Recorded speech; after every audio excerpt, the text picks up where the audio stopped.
What's up, darts fans? Welcome back to Darts 180.news. Smash like and subscribe so you never miss the biggest darts stories.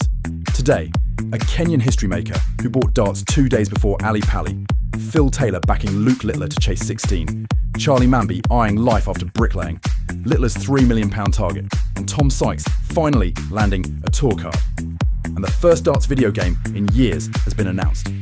David Manuya buys new darts, then makes Ali Pali history.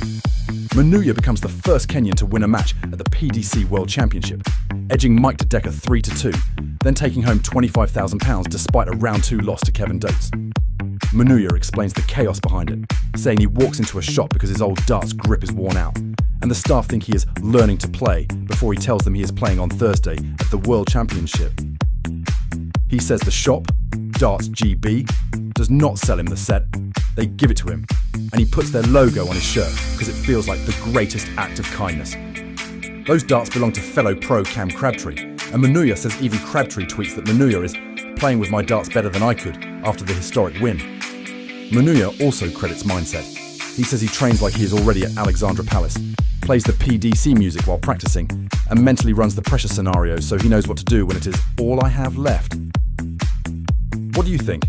Does mindset beat mileage at the biggest stage? Drop your take below. Phil Taylor says Littler can chase 16, and he's not joking. Taylor says Luke Littler has the potential to eclipse his 16 world titles, after Littler becomes just the 4th player to successfully defend the Sid Waddell Trophy by beating Gian van Veen in the final before turning 19. Taylor jokes about not wanting to hear it if Littler breaks the record, telling Sunsport, "I think he's got a bloody good chance. Hopefully, when he does break my records, I'll be dead and gone." He piles on the praise, saying Littler takes pressure really well, and that across Taylor's whole career, Littler may handle pressure better than anybody I've ever seen. Taylor also calls the final one-way traffic, saying Luke smashed Gian, steamrolled him, and that he is on another planet at the minute. Then Taylor frames the ultimate debate. Prime Taylor versus Prime Littler is 50-50, and he compares it to Ali versus Fury, best man on the day, while admitting dedication can swing careers over time. If they meet peak for peak, who wins a long match at Ali Pali? Let us know in the comments. Champagne. Charlie wants off the building site. For good.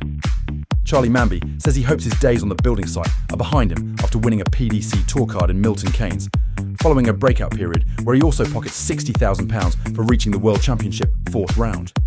The stakes are simple. Manby is 20, he has momentum, and a tour card turns good run into a 2-year shot at living on the circuit. He credits support at home, telling TalkSport his boss is sound, has always been into darts, and is over the moon for him. Manby says there are things lined up and sponsors available that can pay decent money, so he hopes he does not need to pick my trowel up as much, or at all. He's already eyeing a reward, saying he needs a new car and wants a Hyundai i20N, upgrading from the i20 he has now. But he keeps it grounded. He calls this year a free shot, says his manager tells him to relax with no pressure, and targets breaking into the world's top 64 over the next year. Would you quit the day job straight away, or keep the safety net until results prove it? Drop your view below, and by the way, is it time for a darts upgrade? Buy Loxley darts at thedartslounge.co.uk and use code ARENA10 for 10% off everything. Littler's next target, £3 million, and the clock is ticking. Luke Littler sits on £2,770,500 after winning the £1 million World Championship prize at Ali Pali, and the story lays out a path where he could cross £3 million through a run of upcoming wins across multiple events. The calendar pressure is clear. He travels to the Middle East for World Series invitationals in Bahrain, January 15th to 16th, and Saudi Arabia, January 19th to 20th. And the piece notes those do not count as ranking money. The major ranking jumps come later, with the World Masters in Milton Keynes on February 1st worth £100,000, and then potential additions from Players' Championship events in Wigan on February 16th or 17th, plus the Poland Open on February 22nd. The final big step in the scenario is the UK Open on March 8th, with a £120,000 prize that would push him over the £3 million mark if everything else lines up. Littler stays measured, saying, "I've got to keep playing well," and that he wants to stay at number 1 as long as possible, aiming to reach £3 million and extend the gap between him and Luke. He also reflects on Ali Pali, calling it life-changing, noting the first-round prize doubles, and saying the win increases his gap to Luke Humphries and leaves him in the clear for number 1. Does chasing money milestones help focus or add pressure that eventually bites? Tell us what you think. Tom Sykes finally gets it done. Talk hard, relief, and real talk. Tom Sykes beat Stephen Burton 6-4 in the decisive match on day 3 of the final phase of UK Q School, securing a PDC tour card for the first time at 33. Right after the win, he tells Dan Dawson it is unbelievable, admits he is absolutely dreadful the first 2 days, then says he scraped a few wins early on day 3 and gets the job done.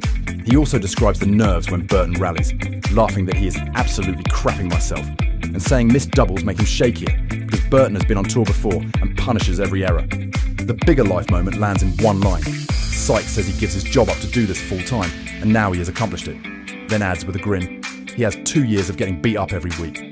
On ambition, he keeps it realistic. He says he just wants to compete, believes his game is up there, and says he shows glimpses of 99 and 100 plus averages, but knows it is a lot of hard work into the first pro tours. And speaking exclusively to Darts 180 News, his manager Jack Bowman says he is incredibly proud, praising Tom's effort, hard work, practice and determination, and adds that with his support and Unicorn Darts, they hope to turn a dream into a reality. While Tom tells Darts 180 News he feels pure relief after a tough ride. Where do you see Sykes in 12 months? Survival mode or pushing into the rankings fast? Drop your prediction below. Darts video game. Career mode lands next week. SportsArena says its new narrative Career Mode launches next week. And this isn't just darts matches stitched together. It's a story-led progression mode with an actual world behind it. SportsArena frames the wider premise like this. Roughly 150 years in the future, elites run society, and the arena becomes the ladder. People compete inside simulated sports worlds for the entertainment of both the powerful and the public. Season 1, though, starts closer to home. SportsArena says it drops you into 1980s London, grinding local circuits with a clear goal: win, level up, and push toward going pro. In a statement shared by the SportsArena team, they say, "We're building a narrative-driven career mode for darts fans, and this is only the beginning." Season 1 introduces the world with anime-style cutscenes, training from real darts, coaches, and progression inside a simulated reality, with unlockable darts and outfit items along the way. They also say the player journey is guided by an old pro, with friends and rivals introduced along the climb. So your career is shaped by who you beat, who you lose to, and who you run into along the way. The big question now is simple. Does Season 1 hook darts fans hard enough to earn the bigger swings they're teasing next? And what part of the story do you want to see pushed further? What do you think? Would you play a darts career mode like this? Drop your take below.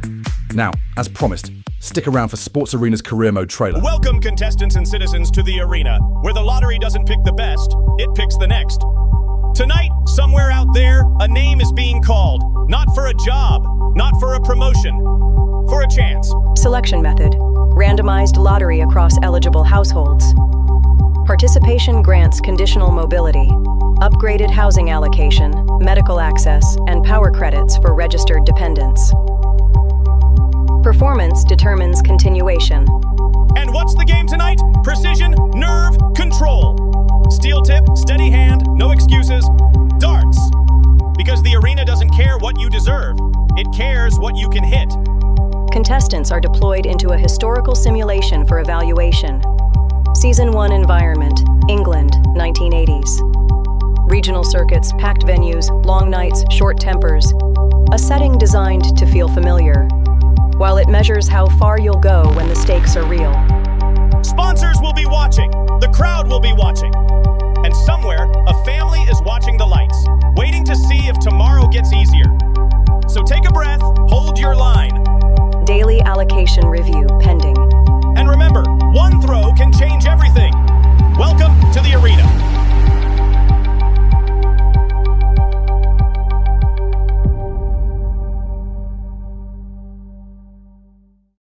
That's all from us this week, folks.